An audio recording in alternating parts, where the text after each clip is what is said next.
Alam mo lang na yung huling nandito ka, tinanong kita, no, kung saan ka nag-aral.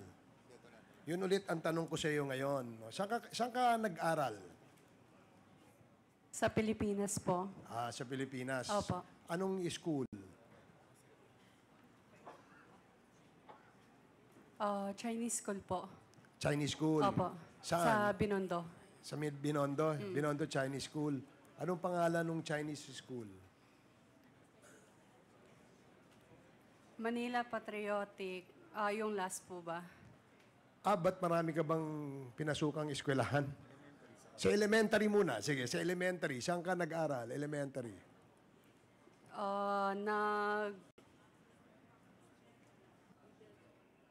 Pinakalas ko po is Manila Patriotic School po. Manila Patriotic School sa Binondo. Yes po.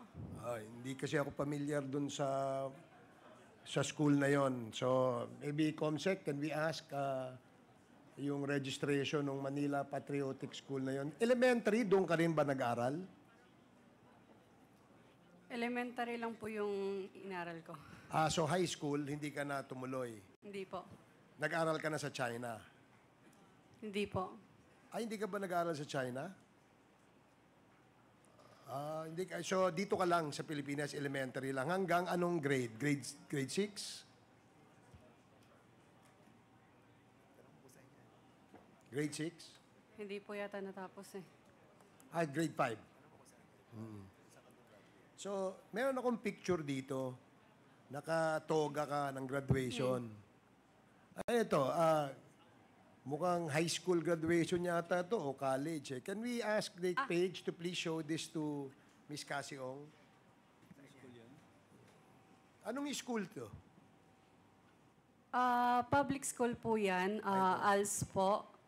Pero po, hindi po yan natapos. Bali, parang pumunta lang ako ng ilang beses. Pero yung ALS, di ba, high school yan? Di ba yung pang high school yung ALS, di ba? Parang,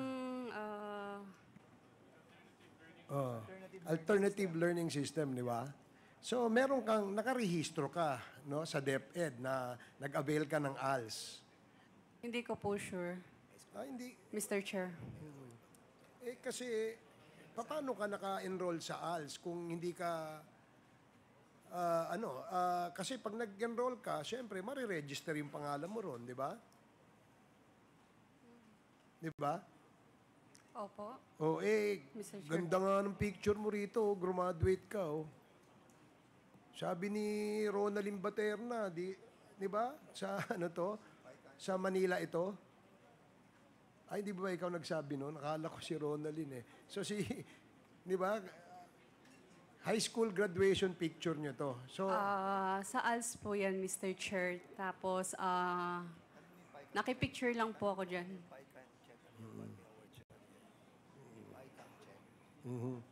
Kasi uniform yata ito ng Chiang Kai-shek. Hindi ba? Hindi ka ba sa Chiang Kai-shek? Chiang Kai-shek Award. Meron ka pang award dito merong... Oo. So, ito... bakit ka may ganitong picture? Yan. How do we show this? Ayan. Pakita nga kaya. Mr. Chair, in the spirit of generosity, maybe we can share the picture in our LED screens on both sides. Sige, nga. Secretariat, nga. Please. So, sige, habang inaano natin yan, nagpa-picture ka lang ng toga. Pakisoli daw yung cellphone ni Congressman Fernandez pagkatapos. Baka may mga picture niya, may tinatago kasi siya dyan. Okay na. Mr. Chair, I would like to... Mr. Chairman, I refuse to surrender my cellphone. Okay. Because there are a lot of pictures in here that might incriminate myself. Okay, I perfectly understand your situation, Congressman Fernandez. So, And if the resource persons have manifested that this toga that she was using was used not really as a manifestation of her being a graduate of that school, then we tend to believe her. Tend to Okay. believe her. So, Mr. No, Chair, no more taking this picture and be put in that monitor. Mr. Chair, okay. Yes, Congressman Nakop. nung una po, may mga impormasyon si Honorable Fernandez na hindi ko alam eh. Ngayon, ito na naman. May know kung si Madam Cassie ang nagpadala sa kanya ng picture na yan? Kasi ikaw ba nagpadala ng picture na yun kay Congressman Fernandez? Hindi po, Mr. Chair. O sige. So, gaya ng tanong ko kanina, nasagot mo naman, sabi mo naman ay elementary, no? Pero yung picture na yan pang high school, nagpa-picture ka lang. Di ba? Okay. Saan mo ginamit yung picture na yan? Na naka-toga ka?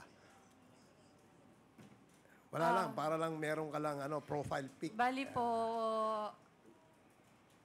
I think graduation po ng ALS yun. Tapos pumunta lang po ako. Tapos sakto may ano dang.